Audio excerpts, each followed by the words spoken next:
A paz seja com todos, recomenda Jesus.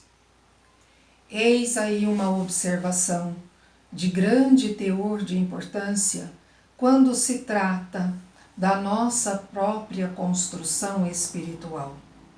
Jesus, o Mestre por excelência, está ao nosso lado diuturnamente e podemos perceber a sua presença das mais variadas formas, onde Ele carinhosamente, amorosamente, estende-nos as mãos, dizendo: vinde a mim todos vós que sofreis, que estáis sobrecarregados, e eu vos aliviarei.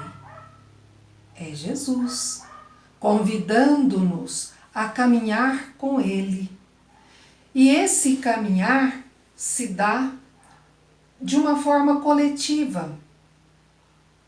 Aí, ao mesmo tempo que na coletividade temos os nossos valores individuais, ou seja, a individualidade reunida forma o coletivo. E aí nós lembramos daquela expressão feixe de varas. Feixe de varas, uma vara só pode se quebrar, mas de uma, não. Eis aí a fortaleza. E Jesus nos traz para pensarmos. Feixe de varas trata-se de uma fábula criada por Esopo, um espírito com grandes conhecimentos, com grande desenvolvimento nos meios intelectuais, por volta do século VII, VI antes de Cristo, e que foram imortalizadas através do trabalho grandioso do nosso irmão Carlos Pinheiro, que traduziu, e hoje nós podemos ter essas fábulas nos meios intelectuais, trabalhando o desenvolvimento infantil e, por que não dizer, o desenvolvimento da humanidade, né? Pois que nós, apesar de nos considerarmos adultos, somos também ainda crianças espirituais necessitados de tantos ensinamentos, de repetições para que o aprendizado aconteça. Dizia esta fábula em que um homem velho que tinha muitos filhos passavam o tempo a brigar, então esse homem, intranquilo pelas brigas de seus filhos, buscava orientá-los sobre a importância de uma boa convivência, de uma união, por assim dizer. Mas todo o movimento que ele fazia era em vão. Ele não conseguia passar a sua mensagem. Um certo dia, ele chamou todos eles e pediu que lhe trouxessem um feixe de vara. Uma vez com esse feixe na mão, ele entrega aos filhos, a começar pelo mais velho, e sugere que cada um deles use de toda a força, de todos os recursos existentes para quebrar esse feixe de varas. Um experimentou, não conseguiu, passou para o outro e em seguida para o outro, até o último, e ninguém conseguiu, nenhum deles pôde entregar ao pai o feixe de varas quebrado.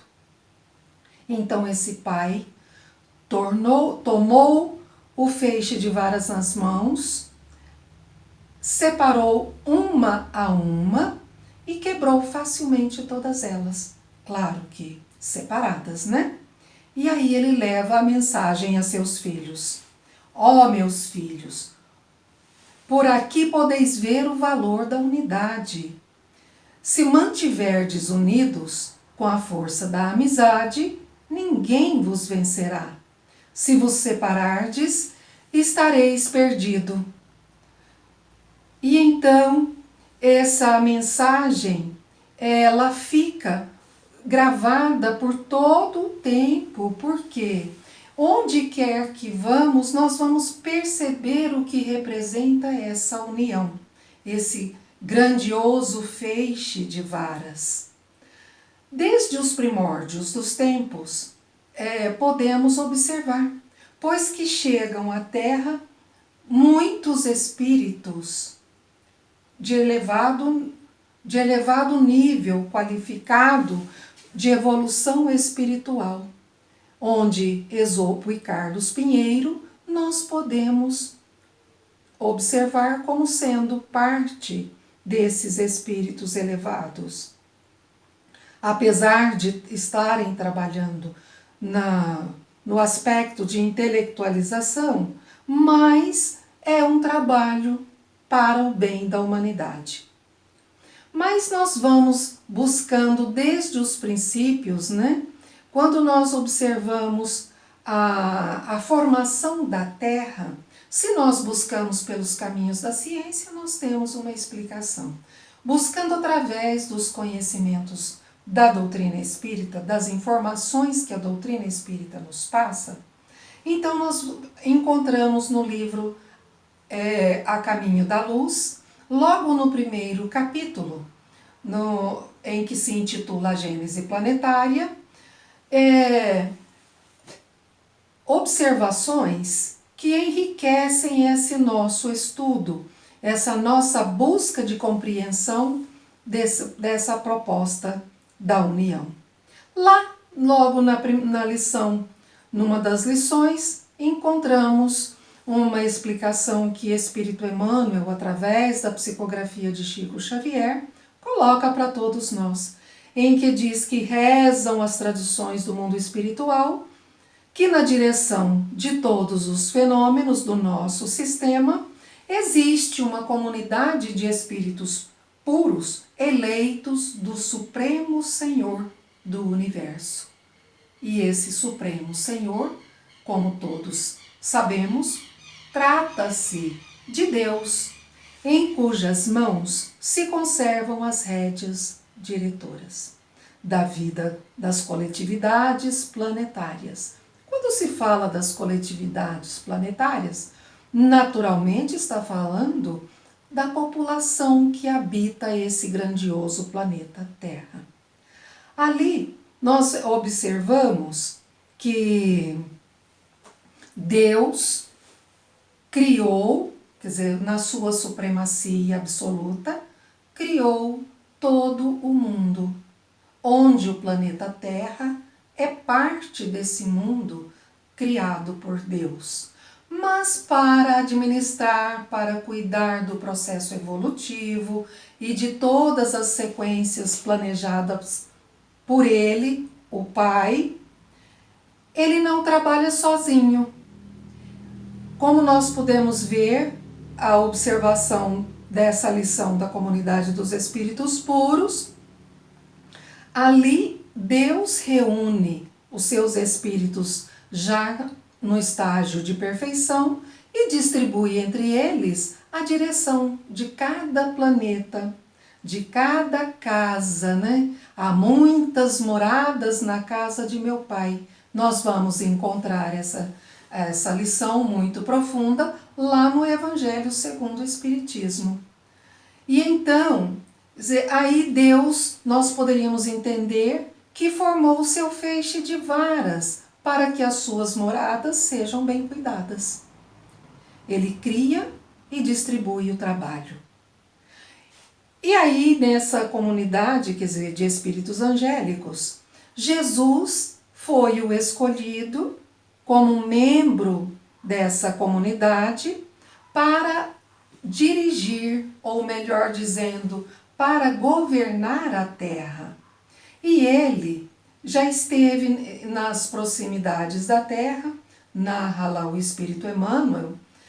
Ele se reuniu nessas proximidades para a solução de problemas decisivos à organização do planeta por 2 vezes no decurso dos milênios que já vivemos, né?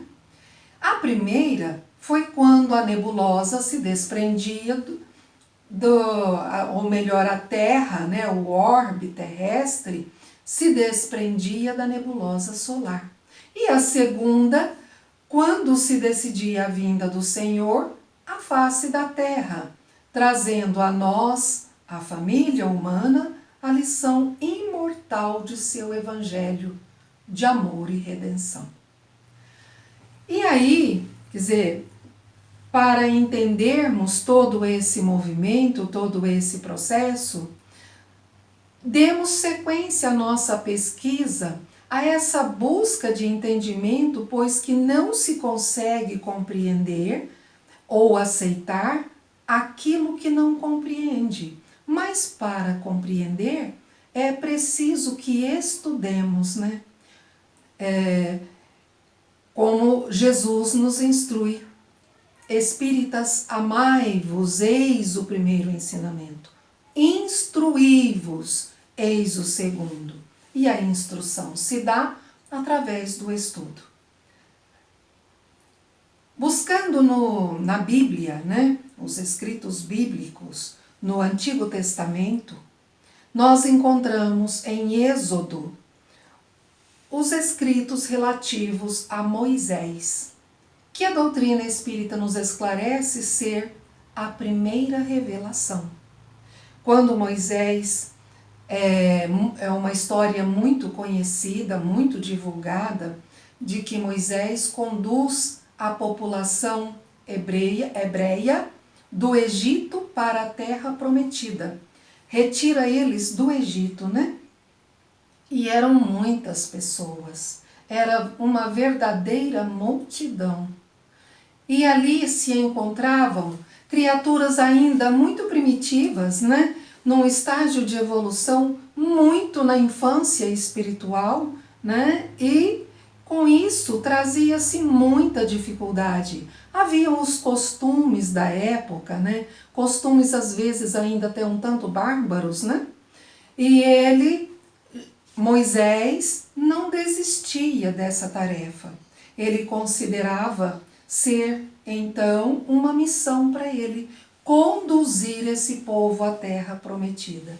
E a terra prometida nada mais é que o estágio de um entendimento maior das leis de Deus. Ali simbolizava com um local circunscrito, que era a forma daquela população entender. Qualquer coisa que saísse do prático, né, ali do palpável, eles teriam dificuldade de entender. Então era colocado como uma terra, como se fosse um local circunscrito. E Moisés dava sequência nessa sua tarefa. Com todas as dificuldades, até que um dia, seu sogro, percebendo tais circunstâncias, chama Moisés a uma conversa, colocando-lhe a pensar sobre o movimento que ele fazia com essa população.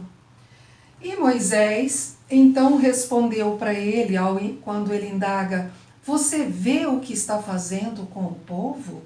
E Moisés, preocupado, disse: ora, o povo me procura para que eu consulte a Deus. Então eu procuro consultar Deus, porque Moisés era um médium de alto teor de desenvolvimento, pelo nível moral em que ele já se encontrava. Então ele fazia contato, claro que através da espiritualidade, para receber as mensagens, mas que na época não era conhecido como tal. E ele fala: então eu preciso ajudar esse povo. E o sogro de Moisés replica: mas o que você está fazendo não é certo. É uma tarefa muito pesada. Você não pode fazer sozinho essa tarefa. E aí sugere para ele que represente o povo diante de Deus, né? Apresentando junto deles uma causa. Mas para isso era importante que ele selecionasse entre a multidão alguns que fossem da sua confiança, né? Homens capazes e tementes a Deus, para estabelecer como chefes, dividindo aquela população em grupos de 1000, de 100, de 50, e assim cada um desses escolhidos da sua confiança iria coordenar um grupo, e assim então dividir-se-ia a tarefa. E aí os assuntos mais suaves, esses coordenadores resolveriam, não precisaria sobrecarregar Moisés, ficando para Moisés apenas os trabalhos mais intensos, os trabalhos mais duros, as situações mais graves. Aí, desse modo, então, Moisés, aceitando a sugestão do seu sogro, fez toda essa divisão, estabeleceu-se e pôde cumprir a sua missão. Quer dizer, ali fica muito claro para nós que Moisés, então, formou-se um feixe de varas. Aqueles homens selecionados eram cada um num grupo, mas uma vez reunidos, ali se estabeleceu o feixe de varas. E o feixe não se quebra. Logo então proporcionou a Moisés condições de cumprir a sua missão. Missão essa que ele confiava, que ele entendia de suma importância. Mas ainda também na Bíblia, em Eclesiastes, nós encontramos ali um versículo cujo título traz exatamente essa condição. A união faz a força. Esse trecho eu vou ler para que a gente não perca exatamente o verdadeiro sentido, porque a Bíblia foi escrita assim com muita simbologia, né? Lá no Velho Testamento, onde precisamos refletir para compreender. E lá está escrito assim: vi ainda outra coisa vazia debaixo do sol. Um homem sozinho não tem ninguém, nem filho, nem irmão. Apesar disso, não deixa de se fadigar, nem de se fartar com riquezas. Para quem ele se afadiga e se priva da felicidade? Isso também é fugaz e inútil, mas vale estar a dois de que estar sozinho, porque dois tirarão melhor proveito do seu trabalho. E acrescenta: de fato, se um cai, poderá ser levantado pelo companheiro. Azar, porém, daquele que está sozinho, que se cair, não terá ninguém para o levantar. E compara ainda com a condição de que se dois se deitam juntos, um aquece o outro. Um homem sozinho, uma pessoa sozinha, como poderá se aquecer num momento de muito frio, não é mesmo? Se um deles for agredido, um pode resistir. Quer dizer, dois poderão resistir. Uma corda tripla não se arrebenta facilmente. De novo, a constituição do feixe de varas. Uma corda tripla não se arrebenta facilmente. Mas nós não paramos aí e fomos observando que em todos os aspectos da natureza nós percebemos a simbologia do feixe de varas. Quando nós olhamos as aves, tem até uma expressão muito antiga, né? Lá do filósofo, me parece que de Aristóteles, né? Que dizia: uma andorinha só não faz verão. E isso ficou nos meios populares, no senso comum. E então é muito utilizado para simbolizar a importância de um estender a mão ao outro, de um ajudar o outro em suas necessidades. Os gansos também é um outro modelo para essa analogia. É muito utilizado também nos meios comerciais, nas reuniões, nos simpósios, voltado à comercialização, trazendo os gansos como modelo de união e de organização nessa união. Não sei se vocês conhecem, se alguém já observou sobre isso. Eles voam, eles têm um formato de V, onde o da frente se coloca como líder e ele organiza o voo e todos estão hermeticamente posicionados seguindo a gente poderia dizer instrução, como, né? Mas eles devem ter a sua forma de comunicação, diferente da nossa, mas com certeza tem, pelo automatismo, né? Deus não cria nada sem um significado útil, né? E sem condições de subsistência. Logo, então, eles devem ter a forma de comunicação deles. E nesse voo, o bando de gansos, quando aquele líder adoece, ou ele se cansa, ele sai da ponta do V, vai para ocupar um local mais atrás e o mais próximo imediatamente ocupa a posição do líder. E aquele, se ele estiver adoecido, ficam 2 ou 3 emparelhados com ele, acompanhando, dando-lhe assistência. Se ele chega numa condição de não poder continuar o voo, ele vai para o chão. E aqueles que o estão acompanhando vão para o chão com ele e dão toda a assistência até o final daquele estágio. Ou ele se cura e voltam todos ao bando, ou se ele não resiste e morre, os outros, só após a morte do colega, do companheiro, que voltam ao bando. E assim, nós vemos também a condição do feixe de varas, né? Os gansos representam esse feixe de varas, quando eles estão, o grupo voando, e também nesse momento em que alguns vão dar assistência àquele que está doente. As formigas também formam um outro exemplo muito interessante, muito rico. Quem nunca viu as formiguinhas ali carregando as folhinhas?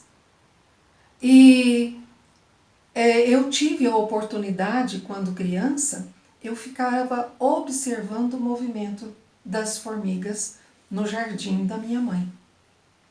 Logo, subiam nas roseiras aquelas formiguinhas encarregadas da poda, cortavam todas, picavam as folhas, lá no chão tinha as outras que iam picando e as outras que iriam carregando as folhas até a porta do formigueiro. Lá, quer dizer, elas não chegavam até a porta, elas iam até uma parte do caminho, vinham outras ao encontro, pegavam a carga delas, levavam a seguir e aquelas voltavam para buscar mais. Chegando na porta do formigueiro, ali tinham as encarregadas de pegar a carga e conduzir até o local adequado que iria servir de alimento para resistirem o inverno. O contrário da cigarra, né? Quem nunca ouviu também falar da cigarra? Aliás, existe-se uma fábula também trazendo a questão da cigarra e a formiga, né? A cigarra individualista cantando, enquanto as formigas em equipe trabalhando nessa construção, no reabastecimento, que depois, lá na fábula, apresenta a união das formigas, aquele feixe de varas que acolheu aquela vara individual para socorrer, passando-lhes a lição da importância da união e do trabalho. A união faz a força, não podemos esquecer, né? Isso são as espécies criadas por Deus. Se nós pegarmos também os minérios, né, a geografia, quer dizer, quantas gotas de água para formar um riacho?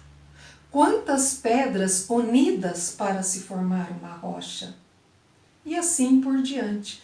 Quantas árvores, vegetações de diferentes estilos para se formar as matas, para se formar um jardim, para se formar uma plantação, quer dizer, não se faz nada sozinho, tudo é o conjunto, né? E entre essas espécies, Deus escolheu a espécie humana para a encarnação dos espíritos que já atingiram um certo grau de desenvolvimento. Por que nós falamos a encarnação dos espíritos que já atingiram certo grau de desenvolvimento? Porque quando nós buscamos lá no livro Evolução em Dois Mundos, nós encontramos que os espíritos não estão só na raça humana. Todo ser vivo é dotado do princípio inteligente, que nada mais é que o espírito num processo evolutivo. Isso desde a mônada, lá nas algas marinhas, que vão perpassando, quer dizer, cada ciclo, cada estágio, até chegar no reino animal. No reino animal já está mais próximo da condição do homem, tanto que o que mais difere o homem do animal é a capacidade de raciocinar, ou seja, o uso do raciocínio, o uso da razão, o poder, a capacidade de pensar que, consequentemente, lhe é atribuído por Deus a lei de liberdade, né? A liberdade de escolhas pelo pensamento, pelo entendimento. E então, os homens, por essa capacidade de pensar, Deus lhes dá uma superioridade intelectual e moral sobre os outros elementos da natureza. Logo então, isso nós vamos encontrar, me parece que na introdução de O Livro dos Espíritos, quando ele coloca dessa superioridade moral, né? O homem como um elemento da natureza, com autoridade moral suficiente para movimentar os outros elementos da natureza. E então, nesse movimento do homem pelo uso da razão, nós vamos encontrando todo o processo do desenvolvimento, né? Mas trazendo sempre em pauta o valor da união, a importância da união, com essa analogia do feixe de varas, né? E esse feixe tão resistente que leva aos estudos, quer dizer, a compreensão muito antes da vinda de Jesus. Moisés viveu há 1200 anos antes do Cristo, né? E para que Jesus viesse à Terra, Jesus consta-se para nós nos estudos da doutrina espírita que trata-se da segunda revelação à humanidade. Para que ele viesse e encarnasse e passasse conosco por uma etapa aqui na Terra, ele precisou de uma equipe de espíritos já elevados, né? Que ele enviou à Terra primeiro para preparar a humanidade. Olha só, os missionários de Jesus, onde entre eles constam Forri, Confúcio, Lao Tse, que viveram na China aí, ó, há 3.400 anos aproximadamente, há 480 aproximadamente, vivendo na Terra, preparando a humanidade. Isso antes de Cristo. Buda, que também desenvolveu o seu trabalho lá pelo século VI, V antes de Cristo, no Tibete. Moisés, como já referimos, há 1200 anos antes. Sócrates e Platão, que também nesse período aí aproximadamente de 470 anos antes de Cristo. E João Batista, né? Que não poderíamos deixar de mencioná-lo, que já foi na Judéia, contemporâneo de Jesus. João Batista é pouco mais velho que Jesus, né? Primo do Mestre, que encarnou primeiro incumbido, ou seja, reencarnou, né? Incumbido da preparação da população para a chegada de Jesus. Eis aí um feixe de varas selecionado pelo Mestre para essa atividade. Mas nas vésperas da vinda do Cristo, do processo de encarnação que narram os espíritos superiores, que durou por muitos anos, por séculos, né? Me parece que em torno aí de uns 5 séculos, essa preparação dele para vir à Terra, pois que a Terra é um espaço muito grosseiro, né? Para que isso acontecesse, reuniram-se forças do invisível. Isso nós encontramos também lá no livro A Caminho da Luz. E essas forças tratam-se de espíritos de elevado aprimoramento moral que trabalharam incessantemente, não descansaram. Muitas lágrimas, narra o Espírito Emmanuel, que muitas lágrimas foram vertidas do alto em vista de acontecimentos drásticos aqui na Terra, entre a população, pelo nível de ignorância que ainda existente, né? Então Cristo reúne essa assembleia de emissários para ajudá-lo em sua vinda a encarnar na Terra, para trazer à humanidade essa segunda revelação, que é o Evangelho circunscrito, embasado nas leis de amor. É então que se movimentam essas entidades angélicas e providenciam nas proximidades da Terra essa grande engrenagem, né, para a chegada do Mestre. E a lição desse Mestre, de Jesus, que ninguém mais é que o Salvador, deveria agora resplandecer entre os homens, controlando a liberdade com a exemplificação perfeita do amor. Quer dizer, a lei de liberdade, ela existe sim. É uma lei criada por Deus. E nós estamos imersos nela. Somos livres para as escolhas.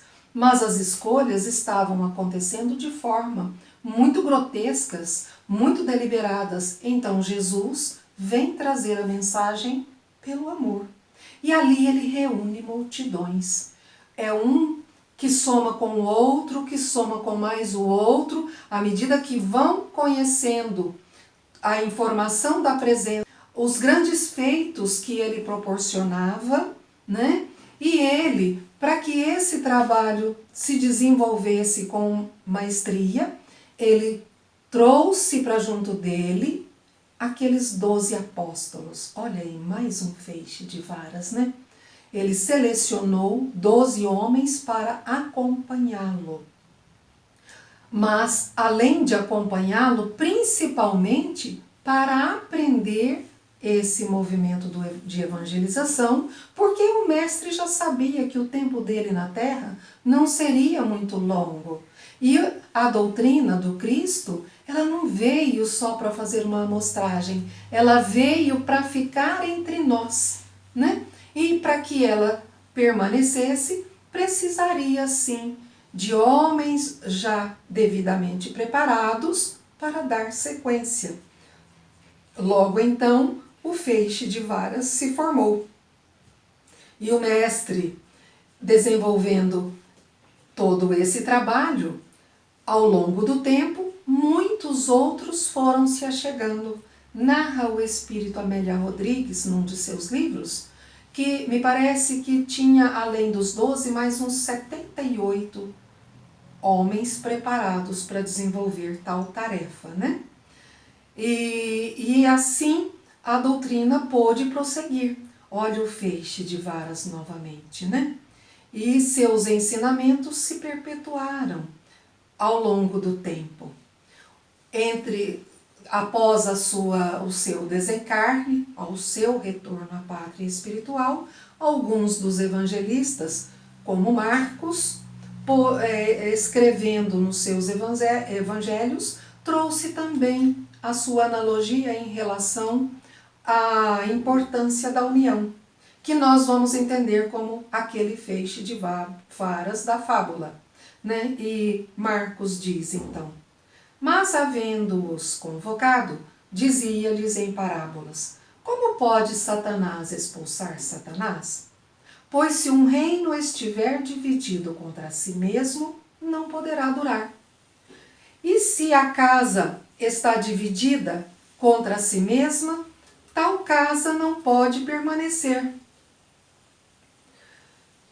E se Satanás se levanta contra si mesmo, está dividido e não poderá continuar, mas desaparecerá. Vejamos aí, né?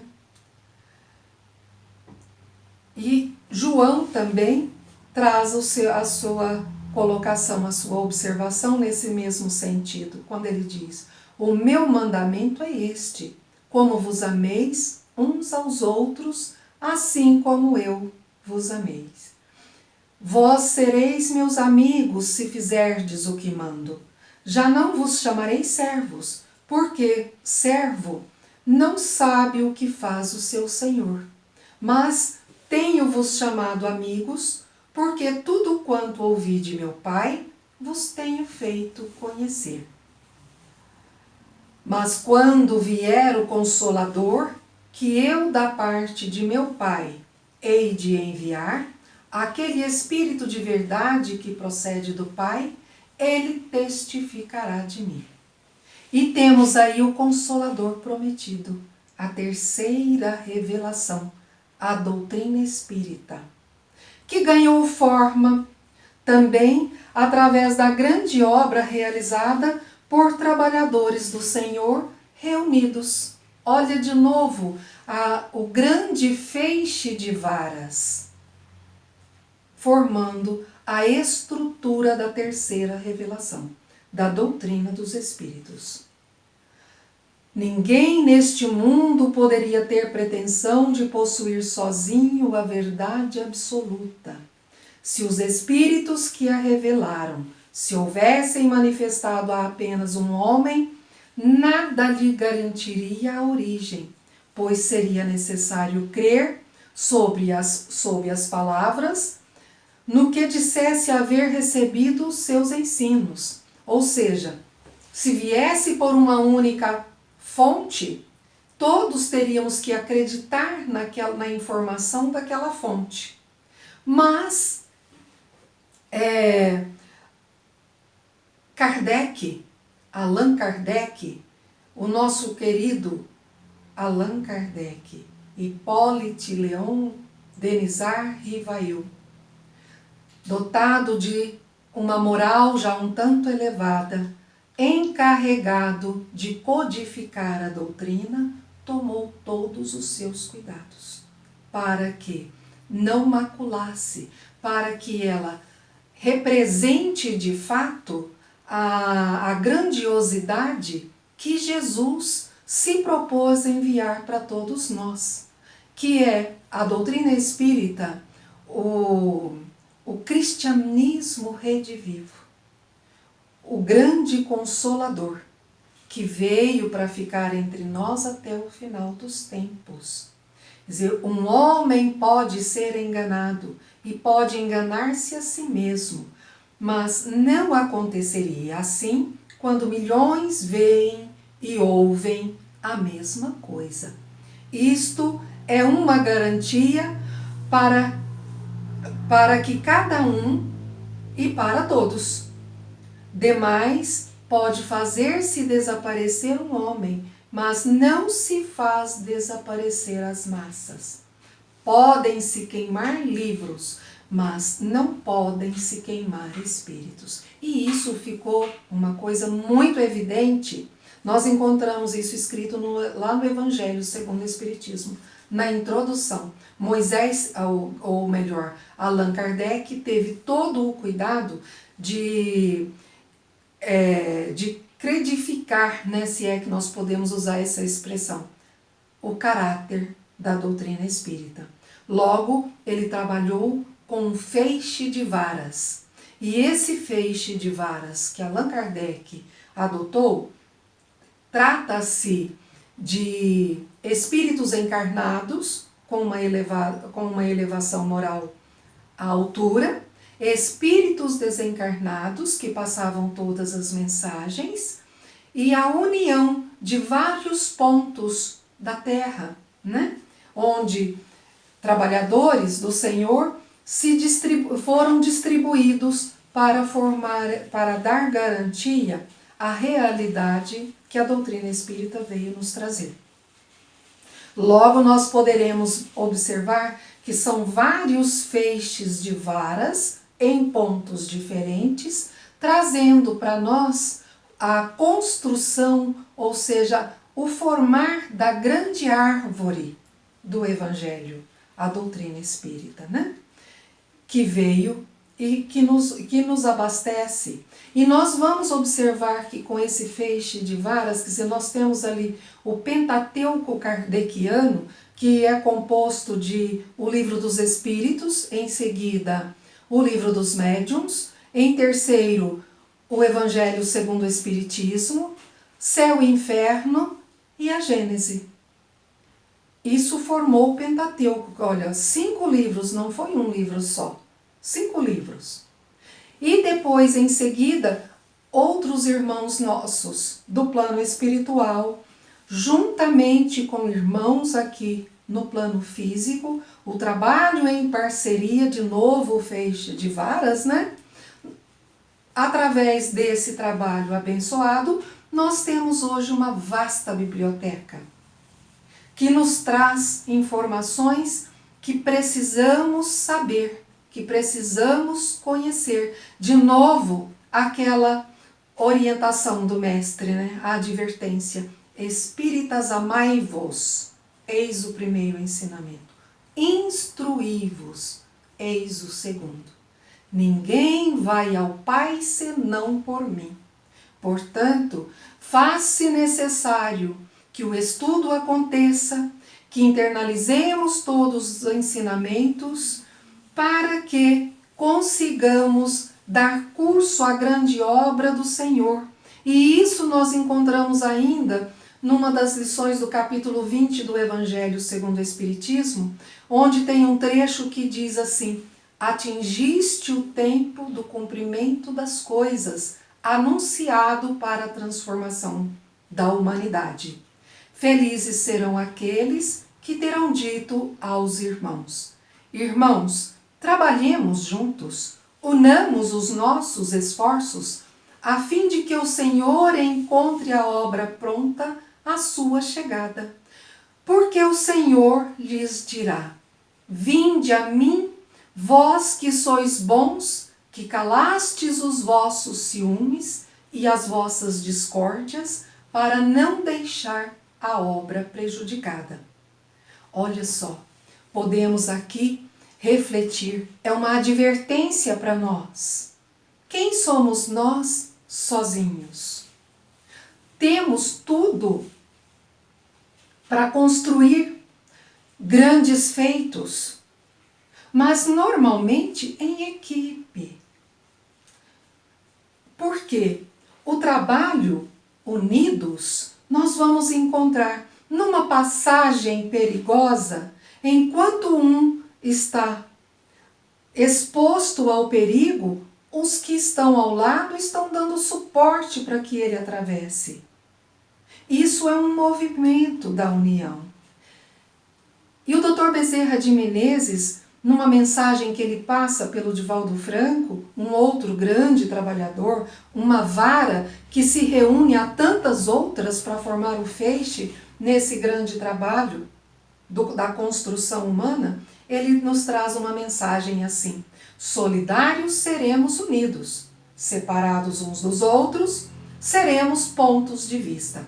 Juntos alcançaremos a realização dos propósitos. E olha, podemos observar o momento transitório em que nos encontramos, do acometimento dessa pandemia que assola todo o globo terrestre, todo o planeta ao mesmo tempo, onde nivela todos nós, independente de hierarquia, de posição socioeconômica, de cor, de raça, de idade, estamos todos sujeitos ao mesmo processo de contaminação, em que poderá nos levar de retorno à pátria espiritual ou permanecermos aqui um pouco mais transformados, né? Para que o trabalho na reunião do feixe de varas, que hoje há desenvolver essa capacidade pelo pensamento, né? A união dos pensamentos, o vínculo à distância, pelo distanciamento social imposto diante do evento, né? Que com certeza não é ao acaso, estamos todos nós aqui a nos preparar para o momento transitório da Terra, para a chegada da vivência do mundo de regeneração que os Espíritos nos orientam, que deverá chegar nesse terceiro milênio. Não sabemos em qual época do terceiro milênio, mas sabemos que a cada momento temos oportunidades para nos trabalhar, nos prepararmos e chegarmos até lá. Jesus nos conclama quando ele diz: eu sou o caminho, a verdade e a vida. Ninguém vai ao Pai senão por mim. Eu sou o pastor das ovelhas. E ele nos coloca que ele diz ao Pai: Pai, nenhuma das ovelhas que o Senhor nos confiou ficará perdida. Portanto, nós, homens dotados do uso da razão, responsáveis pelo movimento da terra, pelo desenvolvimento externo aqui da terra, que nos dá suporte, subsídios para viver aqui no corpo carnal, e que nos dá a responsabilidade, junto com a lei de liberdade, onde cresce para nós o caráter da responsabilidade pelos nossos feitos. Aqui estamos a seguir Jesus e a compreender que nenhum de nós é tão bom quanto todos nós juntos, como podemos ouvir em vários espaços por aí. Mensagens circulando via internet, que chega a um, que chega a outro. Será que compreendemos já o teor dessa expressão? E aí então podemos observar, somos nada mais, nada menos que o feixe de varas formado pelo Mestre Jesus, responsável pelas condições do nosso planeta, pela construção moral de todos os espíritos que aqui existem, como copartícipes no processo da criação. Deus confia em todos nós. Jesus está no leme e nós a segui-lo. E sob a sua égide, nos colocarmos disponíveis ao trabalho que ele nos envia. E que o Mestre Jesus abençoe a todos nós nesse instante e em todos os outros no decorrer do nosso processo de vida. Que assim seja.